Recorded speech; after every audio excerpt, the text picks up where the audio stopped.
월요일 아침 하나님의 축복과 은혜가 우리의 삶을 지배할 줄 믿습니다. 우리가 사무엘상을 우리가 보고 있는데요. 시간이 빠르게 지나가고 있습니다.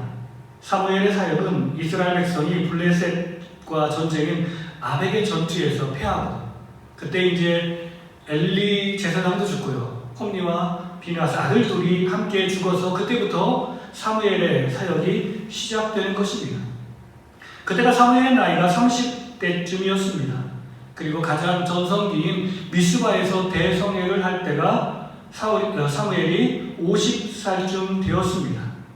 그리고 이제 모든 것들을 마치는 그러한 시간, 이제 이스라엘의 최초로 왕이 세워지는 시간, BC 1050년이 되었는데요. 이때 사무엘의 나이가 80이 조금 넘었을 때였습니다.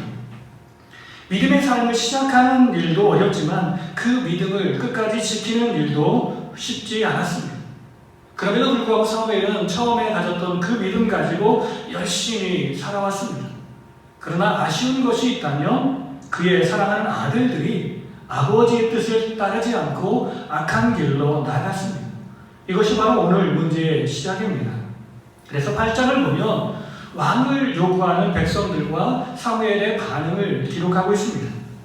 백성이 왕을 요구합니다. 왜냐하면 사무엘이 늙음에 그의 아들들이 이스라엘의 사사로 있었는데 장자 요엘과 차자 아비아가 브엘세바에서 사사로 있었습니다.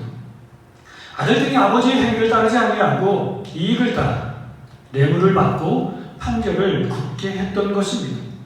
정직하게 하면 좋았을 건데, 하나님의 말씀을 온전히 전하며 살면 좋았을 텐데, 아들들이 타락함으로 말미암아 백성들의 원망의 소리가 사무엘의 귀까지 들리게 된 것입니다. 그래서 모든 나라와 같이 우리도 왕을 세워주십시오라고 백성들이 사무엘에게 요구합니다. 그러나 사무엘은 이것을 기뻐하지 않았습니다. 그리고 하나님께 기도합니다. 여호와 하나님과 사무엘의 대화가 시작하는데, 여호와께서 말씀하시길 그들이 나를 버렸다. 너 사무엘을 버린 게 아니라 나를 버렸다라고 이렇게 책망하십니다. 출애굽할 때부터 항상 나를 버리고 다른 신들을 그들은 섬겨왔다. 백성들에게 왕의 제도를 가르치라라고 이야기합니다. 사무엘이 여호와의 말씀을 듣고 왕의 제도가 무엇인지 백성들에게 설명합니다. 아들들은 이제 왕을 위해서 군대에 가야 된다. 그리고 딸들은 왕을 위해서 왕의 시종으로서 일을 해야 된다. 그리고 너희가 가진 좋은 것들을 왕을 위해서 세금으로 바쳐야 한다. 너희가 왕 때문에 곤고하다고 해서 너희가 하나님께 이렇게 부르짖는다 할지라도 나는 너희에게 응답하지 아니할 것이다 라고 말씀했습니다. 그럼에도 불구하고 사무엘이 그렇게 말했음에도 불구하고 백성들은 왕을 요구합니다. 그들이 바라는 것이 무엇입니까? 우리의 왕이 우리를 위해 싸워야 할 것입니다. 적들이 쳐들어올 때 강력한 군대를 이끌고 나가 싸워주길 바랬던 것입니다. 사무엘이 백성의 소리를 여호와께 아뢰입니다. 여호와께서 그들의 말을 들어 왕을 세우라 하십니다. 9장의 이야기입니다. 하나님께 선택된 사울이 기름 부음 받는 장면이 기록되어 있습니다. 사울은 착하고 준수한 청년이었다라고 성경은 기록합니다. 그는 베냐민 지파 기스의 아들이었습니다. 이스라엘 자손 중에 가장 준수한 사람이다라고 성경은 기록할 정도로 그의 모습이 정말 보기 좋았던 것 같습니다. 키가 다른 사람들보다 훨씬 컸던 인물입니다. 그는 아버지를 향한 효심도 있었습니다. 아버지가 암나기를 잃어버리고 그것을 찾아오라니까 이렇게 아버지 말씀에 순종해서 열심히 찾아 나선 사울의 모습이 기록되어 있습니다.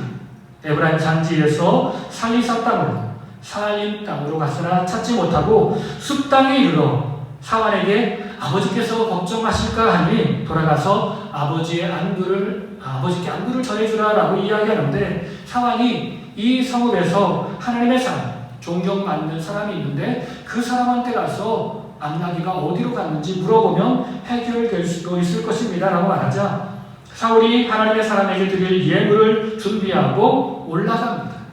그래서 사무엘과 사울의 만남이 이루어진 것입니다.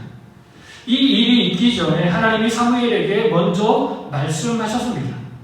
하나님께서 사무엘에게 하루 전날 밤에 미리 모든 것을 말씀하신 것입니다. 내일 만나는 사람에게 기름을 부어 그를 왕으로 삼으라.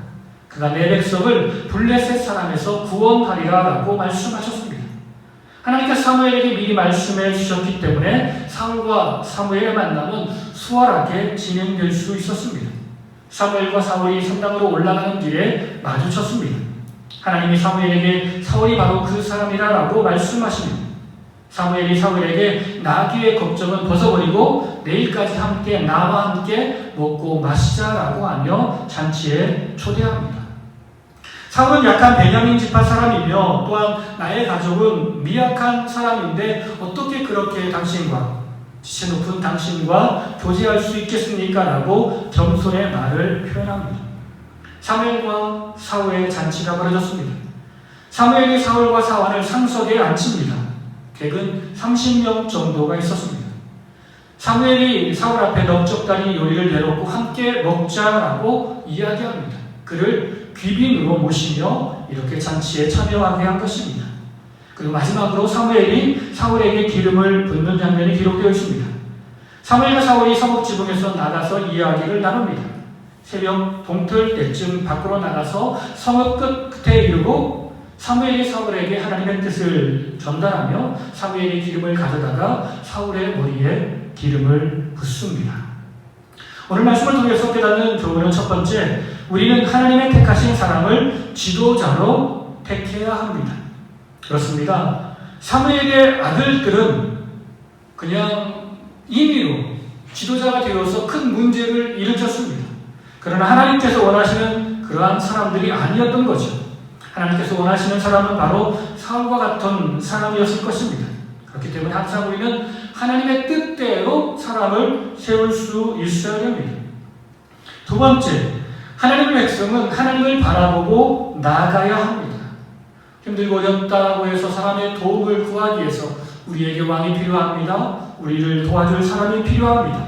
사람에게 힘과 능력을 구걸하며 다니는 그런 인생이 되어서는 안 됩니다.